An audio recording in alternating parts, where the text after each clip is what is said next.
ਸ਼੍ਰੀ ਅਕਾਲ। दैनिक सवेरा च ਤੁਹਾਡਾ ਸਵਾਗਤ ਹੈ ਤੇ ਮੈਂ ਹਰਮਨ। ਕੋਰੋਨਾ ਵਾਇਰਸ ਦੇ ਮਾਮਲੇ ਇੱਕ ਵਾਰ ਫਿਰ ਤੋਂ ਵਧਣੇ ਸ਼ੁਰੂ ਹੋ ਗਏ ਨੇ, ਜਿਸ ਨੂੰ ਦੇਖਦੇ ਸਰਕਾਰ ਤੇ ਪ੍ਰਸ਼ਾਸਨ ਦੀ ਚਿੰਤਾ ਵੀ ਇੱਕ ਵਾਰ ਫਿਰ ਤੋਂ ਵੱਧ ਗਈ ਹੈ। ਪੰਜਾਬ ਦੇ ਮੁੱਖ ਮੰਤਰੀ ਕੈਪਟਨ ਅਮਰਿੰਦਰ ਸਿੰਘ ਵੱਲੋਂ ਕੋਰੋਨਾ ਦੇ ਵਧ ਰਹੇ ਮਾਮਲਿਆਂ ਦੇ ਮੱਦੇਨਜ਼ਰ ਵੱਡਾ ਫੈਸਲਾ ਲਿਆ ਗਿਆ ਹੈ। ਹੁਣ ਪੰਜਾਬ ਵਿੱਚ ਬਾਹਰਲੇ ਸੂਬਿਆਂ ਤੋਂ ਆਉਣ ਵਾਲੇ ਲੋਕਾਂ ਲਈ ਦੋਨੋਂ ਕੋਵਿਡ ਖੁਰਾਕਾਂ ਤੇ ਨੈਗੇਟਿਵ RT-PCR ਦੀ ਰਿਪੋਰਟ ਦਿਖਾਉਣੀ ਜ਼ਰੂਰੀ ਹੋਵੇਗੀ। ਇਹ ਸਖਤੀ ਖਾਸ ਕਰਕੇ ਹਿਮਾਚਲ ਪ੍ਰਦੇਸ਼ ਅਤੇ ਜੰਮੂ ਤੋਂ ਆਉਣ ਵਾਲੇ ਲੋਕਾਂ ਤੇ ਜ਼ਿਆਦਾ ਲਗਾਈ ਜਾ ਰਹੀ ਹੈ। ਦੱਸ ਦਈਏ ਕਿ ਪੰਜਾਬ 'ਚ ਕੋਰੋਨਾ ਦੇ ਮਾਮਲੇ ਲਗਾਤਾਰ ਵਧ ਰਹੇ ਨੇ। ਪਿਛਲੇ 24 ਘੰਟਿਆਂ ਵਿੱਚ ਕੋਰੋਨਾ ਦੇ 99 ਨਵੇਂ ਮਾਮਲੇ ਸਾਹਮਣੇ ਆਏ ਨੇ। ਪੰਜਾਬ ਵਿੱਚ ਹੁਣ ਤੱਕ 5,99,846 ਲੋਕ ਕੋਰੋਨਾ ਸੰਕਰਮਿਤ ਹੋ ਚੁੱਕੇ ਨੇ ਅਤੇ 16,334 ਲੋਕਾਂ ਦੀ ਮੌਤ ਹੋ ਚੁੱਕੀ ਹੈ। ਕੱਚੇ ਮੁਲਾਜ਼ਮਾਂ ਦੇ ਵੱਲੋਂ ਆਪਣੀਆਂ ਮੰਗਾਂ ਮਨਵਾਉਣ ਲਈ ਰੋਸ ਪ੍ਰਦਰਸ਼ਨ ਕੀਤੇ ਜਾ ਰਹੇ ਨੇ। ਲਗਾਤਾਰ ਮੰਤਰੀਆਂ ਦੇ ਘਰਾਂ ਦੇ ਘਿਰਾਓ ਕੀਤੇ ਜਾ ਰਹੇ ਨੇ। ਇਸੇ ਦੇ ਚੱਲਦੇ ਅੱਜ ਮੁਲਾਜ਼ਮਾਂ ਵੱਲੋਂ ਕਾਂਗਰਸ ਪ੍ਰਧਾਨ ਨਵਜੋਤ ਸਿੰਘ ਸਿੱਧੂ ਦੇ ਘਰ ਦੇ ਬਾਹਰ ਪ੍ਰਦਰਸ਼ਨ ਕੀਤਾ ਗਿਆ। ਇਸ ਦੌਰਾਨ ਕੱਚੇ ਮੁਲਾਜ਼ਮਾਂ ਨੇ ਕਿਹਾ ਹੈ ਕਿ ਸਰਕਾਰ ਵੱਲੋਂ ਲੰਬੇ ਸਮੇਂ ਤੋਂ ਉਹਨਾਂ ਨੂੰ ਸਿਰਫ ਲਾਰੇ ਲਗਾਏ ਜਾ ਰਹੇ ਨੇ, ਪਰ ਮੰਗਾਂ ਨਹੀਂ ਮੰਨੀਆਂ ਜਾ ਰਹੀਆਂ। ਇਸ ਦੌਰਾਨ ਪ੍ਰਦਰਸ਼ਨਕਾਰੀਆਂ ਨੇ ਕਾਲੀਆਂ ਝੰਡੀਆਂ ਫੜ ਕੇ ਸਰਕਾਰ ਦੇ ਖਿਲਾਫ ਨਾਅਰੇਬਾਜ਼ੀ ਵੀ ਕੀਤੀ। ਤਾਂ ਤਸਵੀਰਾਂ ਹੋਲੀ ਸਿਟੀ ਅੰਮ੍ਰਿਤਸਰ ਦੀ ਨੇ, ਜਿੱਥੇ ਕਿ ਕੱਚੇ ਅਧਿਆਪਕ ਜਿਹੜੇ ਨੇ ਪੰਜਾਬ ਪ੍ਰਦੇਸ਼ ਕਾਂਗਰਸ ਕਮੇਟੀ ਦੇ ਪ੍ਰਧਾਨ ਨਵਜੋਤ ਸਿੰਘ ਸਿੱਧੂ ਦੀ ਕੋਠੀ ਦੇ ਬਾਹਰ ਘਿਰਾਓ ਕਰਕੇ ਬੈਠੇ ਨੇ। ਲਗਾਤਾਰ 7 ਸਾਲ ਤੋਂ ਠੇਕੇ ਤੇ ਭਰਤੀ ਹੋਈ ਇਹਨਾਂ ਦੀ ਔਰ ਲਗਾਤਾਰ ਇਹੀ ਮੰਗ ਕਰ ਰਹੇ ਨੇ ਉਹਨਾਂ ਨੂੰ ਪੱਕਾ ਕੀਤਾ ਜਾਵੇ। ਅੱਜ ਇਹਨਾਂ ਵੱਲੋਂ ਇੱਥੇ ਨਵਜੋਤ ਸਿੰਘ ਸਿੱਧੂ ਦੀ ਕੋਠੀ ਦਾ ਘਿਰਾਓ ਕੀਤਾ ਜਾ ਰਿਹਾ ਹੈ ਔਰ ਮੰਗ ਇਹੀ ਕੀਤੀ ਜਾ ਰਹੀ ਹੈ ਵੀ ਇਹਨਾਂ ਨੂੰ ਰੈਗੂਲਰ ਕੀਤਾ ਜਾਵੇ। ਕਰੀਬ 320 ਅਧਿਆਪਕ ਨੇ ਜਿਹੜੇ ਕਿ ਪੰਜਾਬ ਭਰ 'ਚ ਮੈਰੀਟੋਰੀਅਸ ਸਕੂਲਾਂ ਵਿੱਚ ਲਗਾਤਾਰ 7 ਸਾਲ ਤੋਂ ਪੜ੍ਹਾਈ ਕਰਵਾ ਰਹੇ ਨੇ ਔਰ ਇਹਨਾਂ ਦਾ ਇਹੀ ਆਖਣਾ ਵੀ ਇਹਨਾਂ ਨੂੰ ਰੈਗੂਲਰ ਕੀਤਾ ਜਾਵੇ।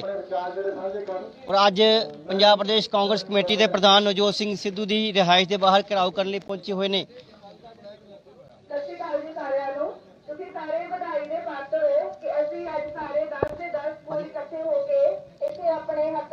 ਤਾਂ ਇਹਨਾਂ ਨਾਲ ਗੱਲਬਾਤ ਵੀ ਕਰਕੇ ਵੇਖ ਲੈਂਦੇ ਆ। ਭਾਜੀ ਕੀ ਮਸਲਾ, ਕੀ ਨਾਮ ਤੁਹਾਡਾ? मेरा नाम डॉक्टर हरप्रीत सिंह है ji. I am PhD in physics ਤੇ ਮੈਂ ਪਿਛਲੇ 6 ਸਾਲਾਂ ਤੋਂ ਇਸ ਸਕੂਲ ਦੇ ਵਿੱਚ ਪੜ੍ਹਾ ਰਿਹਾ, ਮੈਰੀਟੋਰੀਅਸ ਸਕੂਲ ਜਲੰਧਰ ਦੇ ਵਿੱਚ। ਔਰ ਸਾਡੀ ਸਿਰਫ ਇੱਕੋ ਇੱਕ ਮੰਗ ਹੈ ਜੀ ਸਰਕਾਰ ਤੋਂ ਕਿ ਸਾਨੂੰ ਸਿੱਖਿਆ ਵਿਭਾਗ ਦੇ ਵਿੱਚ ਰੈਗੂਲਰ ਕੀਤਾ ਜਾਏ। 2018 ਦੇ ਵਿੱਚ ਇੱਕ ਨੋਟਿਸ ਜਾਰੀ ਕੀਤਾ ਗਿਆ ਸੀ, ਜਿਹਦੇ ਵਿੱਚ ਸਾਡੇ ਅਧਿਆਪਕਾਂ ਨੂੰ ਵੀ ਰੈਗੂਲਰ ਹੋਣ ਦੀ ਆਪਸ਼ਨ ਦਿੱਤੀ ਗਈ ਸੀ। ਅਸੀਂ ਕਲਿੱਕ ਵੀ ਕੀਤਾ ਪਰ ਸਾਨੂੰ ਰੈਗੂਲਰ ਨਹੀਂ ਕੀਤਾ ਗਿਆ। ਸਾਡੇ ਨਾਲ ਇਹ ਇੱਕ ਧੱਕੇਸ਼ਾਹੀ, ਇੱਕ ਧੋਖਾ ਹੋਇਆ। ਅਸੀਂ ਹੁਣ ਨਵਜੋਤ ਸਿੰਘ ਸਿੱਧੂ ਦੇ ਘਰ ਆਏ ਹਾਂ ਕਿ ਉਹ ਸਾਡੀ ਗੱਲ ਸਰਕਾਰ ਤੱਕ ਪਹੁੰਚਾਉਣ, ਉਹ ਸਾਡੀ ਜਿਹੜੀ ਮੰਗ ਹੈ ਉਹ ਸਰਕਾਰ ਤੋਂ ਮਨਾਉਣ। ਸਾਡੀ ਸਿਰਫ ਇਹੀ ਆਸ ਹੈ। ਪਰ ਨਵਜੋਤ ਸਿੰਘ ਸਿੱਧੂ ਸਰਕਾਰ ਦੇ ਵਿੱਚ ਤਾਂ ਹੈ ਨਹੀਂ, ਮੰਤਰੀ ਵੀ ਨਹੀਂ ਹੈਗੇ। ਇਹ ਤਾਂ ਪੰਜਾਬ ਪ੍ਰਦੇਸ਼ ਕਾਂਗਰਸ ਕਮੇਟੀ ਦੇ ਪ੍ਰਧਾਨ ਨੇ। ਪ੍ਰੈਰੋਗੇਟਿਵ ਬਣਦਾ ਇਹਨਾਂ ਦਾ, ਇੱਥੇ ਤੁਸੀਂ ਇੱਥੇ ਆਏ ਹੋ। ਦੇਖੋ ਜੀ, ਇੰਪੈਕਟ ਹੁੰਦਾ ਹਰ ਇੱਕ ਪਰਸਨ ਦਾ।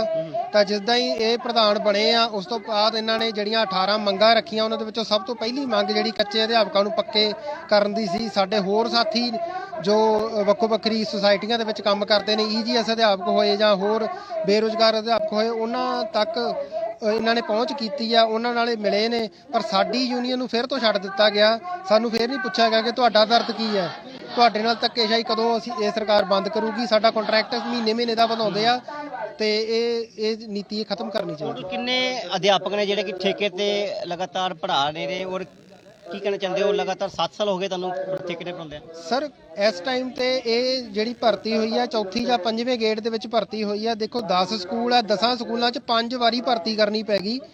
ਕਮ ਸੇ ਕਮ 200 ਟੀਚਰ ਉਹ ਛੱਡ ਕੇ ਜਾ ਚੁੱਕਿਆ। ਕੋਈ ਮਾਸਟਰ ਗੇਟ ਦੇ ਵਿੱਚ ਜਾਂਦਾ ਹੈ, ਕੋਈ ਕਿਸੇ ਹੋਰ ਜੌਬ 'ਚ ਜਾਂਦਾ ਹੈ। ਜੇਕਰ ਇੱਥੇ ਸਾਨੂੰ ਪੱਕਾ ਕਰ ਦਿੱਤਾ ਜਾਏ, ਅਸੀਂ ਇੱਥੇ ਰਹੀਏ। ਸਾਡੀ ਕੁਆਲੀਫਿਕੇਸ਼ਨ ਇੰਨੀ ਜ਼ਿਆਦਾ ਆ, ਅਸੀਂ ਐਕਸਪੀਰੀਅੰਸ ਇੰਨਾ ਜ਼ਿਆਦਾ ਇਕੱਠਾ ਕਰ ਲਿਆ, ਪਰ ਸਾਨੂੰ ਸਾਡੇ ਨਾਲ ਦੇ ਸਾਥੀਆਂ ਨੂੰ ਛੱਡਣਾ ਪੈ ਰਿਹਾ। ਅਸੀਂ ਵੀ ਹਰ ਵਾਰ ਕਦੇ ਨਾ ਕਦੇ ਕੋਈ ਪੇਪਰ ਦੇਣ ਲਈ ਅਸੀਂ ਵੀ ਮਜਬੂਰ ਹੋ ਰਹੇ ਹਾਂ। ਕਈਆਂ ਦੀਆਂ ਏਜਸ ਲੰਘ ਚੁੱਕੀਆਂ, ਪਰ ਹਰ ਹਾਲਤ ਦੇ ਵਿੱਚ ਅਸੀਂ ਇੱਕੋ ਹੀ ਚੀਜ਼ ਚਾਹੁੰਦੇ ਹਾਂ ਵੀ ਸਾਨੂੰ ਇੱਥੇ ਰੈਗੂਲਰ ਕਰ ਦਿੱਤਾ ਜਾਏ, ਸਾਨੂੰ ਕਿਤੇ ਹੋਰ ਦੇਖਣਾ ਵੀ ਨਾ ਪਵੇ। ਨਵਜੋਤ ਸਿੰਘ ਸਿੱਧੂ ਦੇ ਇੱਥੇ ਕੋਠੀ ਤੇ ਹੈ ਨਹੀਂ ਗੇ, ਤੇ ਫਿਰ ਤੁਸੀਂ ਕਿਸ ਨਾਲ ਗੱਲਬਾਤ ਕੀਤੀ ਹੈ? ਦੇਖੋ ਜੀ, ਸਾਡੇ ਯੂਨੀਅਨ ਮੈਂਬਰਸ ਉਹਨਾਂ ਦੇ PA ਸਾਹਿਬ ਨਾਲ ਗੱਲ ਕਰ ਰਹੇ ਨੇ। ਸਾਡੀ ਤਾਂ ਇਹ ਆਸ ਸੀ ਕਿ ਨਵਜੋਤ ਸਿੰਘ ਸਿੱਧੂ ਸਾਨੂੰ ਖੁਦ ਆ ਕੇ ਇੱਥੇ ਮਿਲਣਗੇ, ਪਰ ਅਸੀਂ ਉਹਨਾਂ ਦੇ ਨੁਮਾਇੰਦੇ ਨੂੰ ਮਿਲ ਕੇ ਤੇ ਆਪਣੀ ਮੰਗ ਉਹਨਾਂ ਤੱਕ ਪਹੁੰਚਾਉਂਦੇ ਰਹੇ ਹਾਂ। ਸਾਡੀ ਉਹਨਾਂ ਤੋਂ ਇੱਕ ਆਸ ਹੈ ਕਿ ਸਾਡੀ ਗੱਲ ਸਰਕਾਰ ਤੱਕ ਜ਼ਰੂਰ ਪਹੁੰਚਾਉਣਗੇ, ਕਿਉਂਕਿ ਇਹ ਕਾਂਗਰਸ ਦੀ ਸਰਕਾਰ ਹੈਗੀ ਹੈ। ਅਸੀਂ ਸਰਕਾਰ ਦੇ ਨਾਲ ਸਾਡੀ ਮੰਗ ਹੈ, ਸਾਡੀ ਕਿਸੇ ਪਾਰਟੀ ਤੋਂ ਮੰਗ ਨਹੀਂ ਹੈਗੀ। ਜੇ ਕਾਂਗਰਸ ਦੀ ਸਰਕਾਰ ਤੇ ਅਸੀਂ ਕਾਂਗਰਸ ਤੋਂ ਮੰਗ, ਜੇ ਪਹਿਲਾਂ ਅਕਾਲੀ ਸਰਕਾਰ ਸੀ ਅਕਾਲੀਆਂ ਤੋਂ ਮੰਗ ਕੀਤੀ। ਅਸੀਂ ਇੱਕ ਇੰਪਲਾਈ ਆ, ਸਾਡਾ ਦਰਦ ਸਿਰਫ ਇੰਨਾ ਆ ਕਿ ਅਸੀਂ ਸਰਕਾਰ ਹੀ ਇੰਪਲਾਈ ਬਣੇ ਆ, ਅਸੀਂ ਕਿਸੇ ਇੱਕ ਪਾਰਟੀ ਦੇ ਇੰਪਲਾਈ ਨਹੀਂ ਹੈਗੇ। ਜੇਸੀਟੀ ਜ਼ਮੀਨ ਘੁਟਾਲੇ 'ਚ ਪੰਜਾਬ ਲੋਕਪਾਲ ਨੇ ਮੰਤਰੀ ਸੁੰਦਰ ਸ਼ਾਮ ਅਰੋੜਾ ਨੂੰ ਨੋਟਿਸ ਭੇਜਿਆ। ਜਾਣਕਾਰੀ ਮੁਤਾਬਕ ਇਸ ਘੁਟਾਲੇ 'ਚ ਮੰਤਰੀ ਸੁੰਦਰ ਸ਼ਾਮ ਅਰੋੜਾ ਨੂੰ 12 ਅਕਤੂਬਰ ਤੱਕ ਜਵਾਬ ਦੇਣਾ ਹੋਵੇਗਾ। ਦੱਸ ਦਈਏ ਕਿ ਸਾਬਕਾ ਡਿਪਟੀ ਸਪੀਕਰ ਬੀਰ ਦਵਿੰਦਰ ਦੇ ਵੱਲੋਂ ਸ਼ਿਕਾਇਤ ਦਾਇਰ ਕੀਤੀ ਗਈ ਸੀ। ਇਸ ਮਾਮਲੇ 'ਚ ਹੁਣ ਪੰਜਾਬ ਲੋਕਪਾਲ ਨੇ ਮੰਤਰੀ ਸੁੰਦਰ ਸ਼ਾਮ ਅਰੋੜਾ ਨੂੰ ਤਲਬ ਕੀਤਾ ਹੈ। ਇਸ ਵੇਲੇ ਦੀ ਅਹਿਮ ਖਬਰ ਪੰਜਾਬ ਦੇ ਇੰਡਸਟਰੀ ਮਿਨਿਸਟਰ ਸੁੰਦਰ ਸ਼ਾਮ ਅਰੋੜਾ ਨੂੰ ਨੋਟਿਸ ਭੇਜਿਆ ਗਿਆ ਹੈ। ਇਹ ਨੋਟਿਸ ਪੰਜਾਬ ਲੋਕਪਾਲ ਦੇ ਵੱਲੋਂ ਭੇਜਿਆ ਗਿਆ ਹੈ। ਜਾਣਕਾਰੀ ਦੇ ਮੁਤਾਬਕ ਜੇਸੀਟੀ ਜ਼ਮੀਨ ਘੁਟਾਲੇ ਨੂੰ ਲੈ ਕੇ ਨੋਟਿਸ ਜਾਰੀ ਕੀਤਾ ਗਿਆ, ਜਿਸ ਤੋਂ ਬਾਅਦ 12 ਅਕਤੂਬਰ ਤੱਕ ਮੰਤਰੀ ਸੁੰਦਰ ਸ਼ਾਮ ਅਰੋੜਾ ਨੂੰ ਜਵਾਬ ਦੇਣਾ ਹੋਵੇਗਾ। ਜਾਣਕਾਰੀ ਦੇ ਮੁਤਾਬਕ ਸਾਬਕਾ ਡਿਪਟੀ ਸਪੀਕਰ ਬੀਰ ਦਵਿੰਦਰ ਦੇ ਵੱਲੋਂ ਇਹ ਸ਼ਿਕਾਇਤ ਦਾਇਰ ਕੀਤੀ ਗਈ ਸੀ, ਜਿਸ ਦੇ ਵਿੱਚ ਜੇਸੀਟੀ ਇਲੈਕਟ੍ਰੋਨਿਕਸ ਦੀ 31 ਏਕੜ ਜ਼ਮੀਨ ਦੀ ਨਿਲਾਮੀ ਵਿੱਚ ਗੜਬੜੀ ਦੇ ਦੋਸ਼ ਲਗਾਏ ਗਏ ਸਨ, ਜਿਸ ਤੋਂ ਬਾਅਦ ਪੰਜਾਬ ਲੋਕਪਾਲ ਨੇ ਇੰਡਸਟਰੀ ਮਿਨਿਸਟਰ ਹੁਣ ਸੁੰਦਰ ਸ਼ਾਮ ਅਰੋੜਾ ਨੂੰ ਤਲਬ ਕੀਤਾ ਹੈ ਅਤੇ 12 ਅਕਤੂਬਰ ਤੱਕ ਇਸ ਮਾਮਲੇ 'ਚ ਜਵਾਬ ਦੇਣ ਲਈ ਕਿਹਾ। ਦਰਅਸਲ ਇਹ ਮਾਮਲਾ ਮਹਿੰਗੀ ਜ਼ਮੀਨ ਨੂੰ ਸਸਤੇ 'ਚ ਵੇਚਣ ਦਾ ਹੈ, ਕਿਉਂਕਿ ਬੀਰ ਦਵਿੰਦਰ ਨੇ ਦੱਸਿਆ ਕਿ 31 ਏਕੜ ਦੀ ਪ੍ਰਮੁੱਖ ਜੀਐਸਟੀ ਜ਼ਮੀਨ 90 ਕਰੋੜ ਰੁਪਏ ਵਿੱਚ ਨਿਲਾਮ ਕੀਤੀ ਗਈ ਸੀ, ਜਿਸ 'ਚੋਂ ਸਿਰਫ 45 ਕਰੋੜ ਰੁਪਇਆ ਹੀ ਜਮ੍ਹਾਂ ਕਰਵਾਇਆ ਗਿਆ ਹੈ, ਜਿਸ ਬਾਰੇ ਇਨਫੋਟੇਕ 125 ਕਰੋੜ ਰੁਪਏ ਦੇ ਅਣਮੁਨਾਫੇ ਲਈ ਦਬਾਅ ਬਣਾ ਰਹੀ ਹੈ। ਜ਼ਮੀਨ ਦੀ ਨਿਲਾਮੀ ਦੇ ਮਾਮਲੇ ਵਿੱਚ ਸਰਕਾਰੀ ਦਸਤਾਵੇਜ਼ਾਂ ਦੀ ਪੜਤਾਲ ਅਸਫਲ ਹੋਣ ਤੋਂ ਬਾਅਦ ਬੀਰ ਦਵਿੰਦਰ ਦੇ ਵੱਲੋਂ ਇਹ ਮਾਮਲਾ ਪੰਜਾਬ ਲੋਕਪਾਲ ਤੱਕ ਪਹੁੰਚਾਇਆ ਗਿਆ, ਜਿਸ ਤੋਂ ਬਾਅਦ ਪੰਜਾਬ ਲੋਕਪਾਲ ਨੇ ਇੰਡਸਟਰੀ ਮਿਨਿਸਟਰ ਸੁੰਦਰ ਸ਼ਾਮ ਅਰੋੜਾ ਨੂੰ ਨੋਟਿਸ ਜਾਰੀ ਕੀਤਾ ਹੈ। ਗਵਾਲੀਅਰ 'ਚ ਤਿਰੰਗਾ ਚੜਾਉਂਦੇ ਸਮੇਂ ਦਰਦਨਾਕ ਹਾਦਸਾ ਵਾਪਰ ਗਿਆ। ਇਸ ਦੌਰਾਨ 3 ਲੋਕਾਂ ਦੀ ਮੌਤ ਹੋ ਗਈ। ਦੱਸ ਦਈਏ ਕਿ ਅੱਜ ਸਵੇਰੇ ਮਹਾਰਾਜ ਬਾੜੇ ਤੇ ਨਗਰ ਨਿਗਮ ਦੇ ਪੁਰਾਣੇ ਹੈੱਡਕੁਆਟਰ ਭਵਨ ਤੇ ਤਿਰੰਗਾ ਲਾਉਂਦੇ ਸਮੇਂ ਕਰੇਨ ਦਾ ਇੱਕ ਹਿੱਸਾ ਟੁੱਟ ਗਿਆ। ਇਹ ਹਾਦਸਾ ਇੰਨਾ ਭਿਆਨਕ ਸੀ ਕਿ ਇਸ ਹਾਦਸੇ 'ਚ 3 ਲੋਕਾਂ ਦੀ ਮੌਤ ਹੋ ਗਈ ਅਤੇ ਇੱਕ ਗੰਭੀਰ ਜ਼ਖਮੀ ਹੋ ਗਿਆ। ਹਾਦਸੇ ਤੋਂ ਬਾਅਦ ਚੀਕ ਚਿਹਾੜਾ ਪੈ ਗਿਆ। ਲੋਕਾਂ ਨੇ ਤੁਰੰਤ ਐਂਬੂਲੈਂਸ ਬੁਲਾਈ। ਸੂਚਨਾ ਮਿਲਦੇ ਹੀ ਪੁਲਿਸ ਅਤੇ ਆਲਾ ਅਧਿਕਾਰੀ ਮੌਕੇ ਤੇ ਪਹੁੰਚ ਗਏ ਅਤੇ ਹਾਦਸੇ 'ਚ ਮਾਰੇ ਜਾਣ ਵਾਲੇ ਲੋਕ ਅਤੇ ਜ਼ਖਮੀ ਨਗਰ ਨਿਗਮ ਦੇ ਕਾਮੇ ਦੱਸੇ ਜਾ ਰਹੇ ਨੇ। ਟਵਿੱਟਰ ਵੱਲੋਂ ਕਾਂਗਰਸੀ ਨੇਤਾਵਾਂ ਦੇ ਅਕਾਊਂਟ ਬਲੌਕ ਕਰ ਦਿੱਤੇ ਗਏ ਨੇ, ਜਿਸ ਤੋਂ ਬਾਅਦ ਹੁਣ ਜੈਵੀਰ ਸ਼ੇਰਗਿੱਲ ਨੇ ਬੀਜੇਪੀ ਸਰਕਾਰ ਤੇ ਭੜਾਸ ਕੱਢੀ। ਜੈਵੀਰ ਨੇ ਕਿਹਾ ਕਿ ਹੁਣ ਟਵਿੱਟਰ ਭਾਜਪਾ ਦੀ ਨੀਤੀ ਫੋਲੋ ਕਰ ਰਿਹਾ, ਜੋ ਕਹਿੰਦੀ ਹੈ ਕਿ ਇੱਕ ਦੇਸ਼ ਦੋ ਕਾਨੂੰਨ ਤੇ ਦੋ ਪਾਲਿਸੀ। ਉਹਨਾਂ ਕਿਹਾ ਕਿ ਜਦੋਂ ਭਾਜਪਾ ਦੇ ਨੇਤਾਵਾਂ ਵੱਲੋਂ ਟਵੀਟ ਕੀਤੇ ਜਾਣ ਤਾਂ ਉਹਨਾਂ ਨੂੰ ਇਗਨੋਰ ਕੀਤਾ ਜਾਂਦਾ ਹੈ, ਜਦਕਿ ਕਾਂਗਰਸ ਦੇ ਮੰਤਰੀਆਂ ਦੇ ਅਕਾਊਂਟ ਬੰਦ ਕਰ ਦਿੱਤੇ ਜਾਂਦੇ ਨੇ। ਇਸ ਦੇ ਨਾਲ ਹੀ ਜੈਵੀਰ ਸ਼ੇਰਗਿੱਲ ਨੇ ਕਾਂਗਰਸ ਦੇ ਮੰਤਰੀਆਂ ਦੇ ਅਕਾਊਂਟ ਅਨਬਲੌਕ ਕਰਨ ਦੀ ਵੀ ਮੰਗ ਕੀਤੀ ਹੈ। किसी ने खूब लिखा है, हम आह भी भरते हैं तो हो जाते हैं बदनाम, वो कत्ल भी करते हैं तो चर्चा नहीं होती। भारतीय राष्ट्रीय कांग्रेस के पूर्व अध्यक्ष श्री राहुल गांधी और अनेक कांग्रेस नेताओं के ट्विटर अकाउंट का बंद होना ट्विटर के दोहरे मापदंड का जीता जागता सबूत है। आज ट्विटर भाजपा की नीति फॉलो कर रहा है, जो कहती है एक देश दो कानून दो पॉलिसी।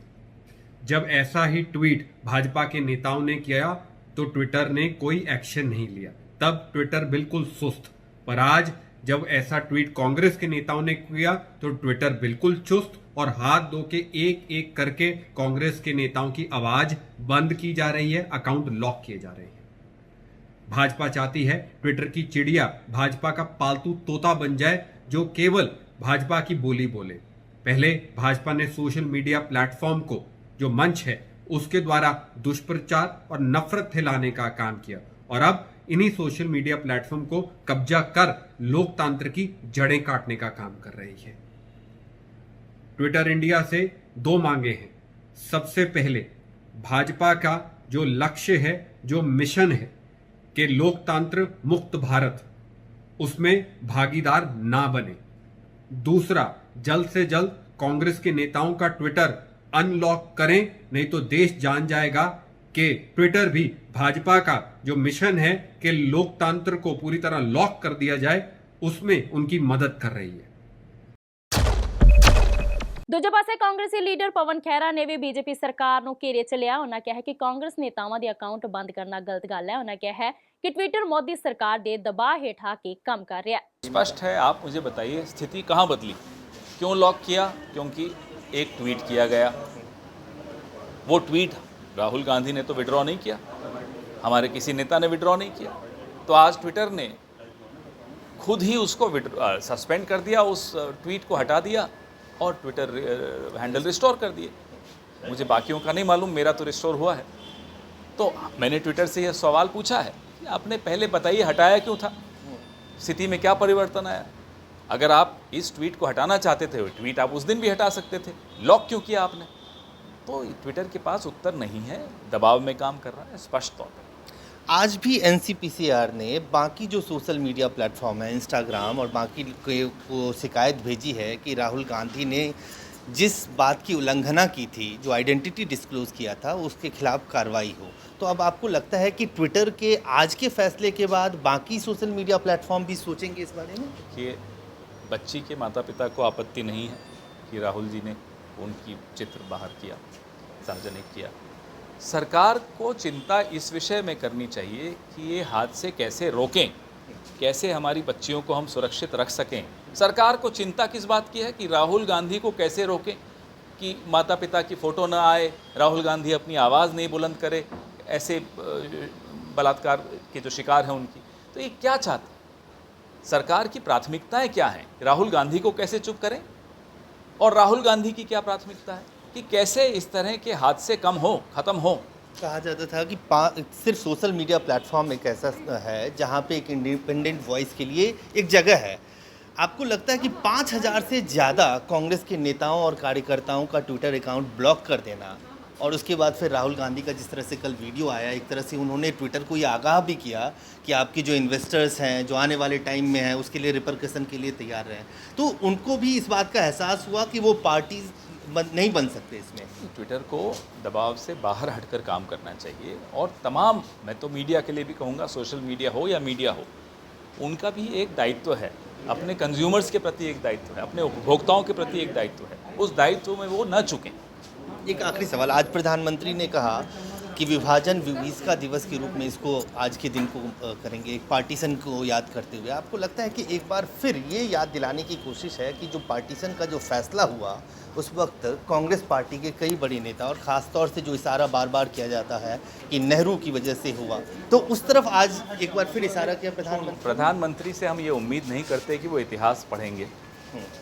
प्रधानमंत्री से इतनी उम्मीद ज़रूर करते हैं कि अगर ऐसा दिन मनाना चाहते हैं तो जो गलतियां हिंदू महासभा, राष्ट्रीय स्वयंसेवक संघ और मुस्लिम लीग ने की थी, मिलकर की थी, जब 3 राज्यों में उन्होंने मिलकर सरकार बनाई और पार्टीशन का प्रस्ताव पारित हुआ, ये तमाम गलतियों का भी बखान करेंगे और जिम्मेदारी लेंगे उन निर्णयों की जो उस वक्त हिंदू महासभा, जो कि इनके वैचारिक पूर्वज हैं, उन्होंने लिए थे।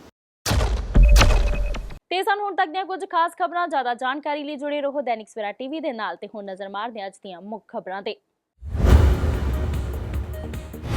ਕੋਰੋਨਾ ਮਾਮਲਿਆਂ ਨੂੰ ਲੈ ਕੇ ਪੰਜਾਬ ਸਰਕਾਰ ਨੇ ਜਾਰੀ ਕੀਤੀਆਂ ਨਵੀਆਂ ਗਾਈਡਲਾਈਨ। ਸੂਬੇ 'ਚ ਐਂਟਰੀ ਕਰਨ ਵਾਲਿਆਂ ਲਈ ਜ਼ਰੂਰੀ ਨੈਗੇਟਿਵ ਰਿਪੋਰਟ। ਨਵਜੋਤ ਸਿੰਘ ਸਿੱਧੂ ਦੇ ਘਰ ਦੇ ਬਾਹਰ ਇਕੱਠੇ ਹੋਏ ਕੱਚੇ ਮੁਲਾਜ਼ਮ ਕਾਲੀਆਂ ਝੰਡੀਆਂ ਲੈ ਕੇ ਕੀਤੀ ਨਾਅਰੇਬਾਜ਼ੀ। ਗਵਾਲੀਅਰ 'ਚ ਤਿਰੰਗਾ ਚੜਾਉਂਦੇ ਸਮੇਂ ਵਾਪਰਿਆ ਵੱਡਾ ਹਾਦਸਾ, 3 ਲੋਕਾਂ ਦੀ ਮੌਤ ਤੇ 1 ਗੰਭੀਰ ਜ਼ਖਮੀ।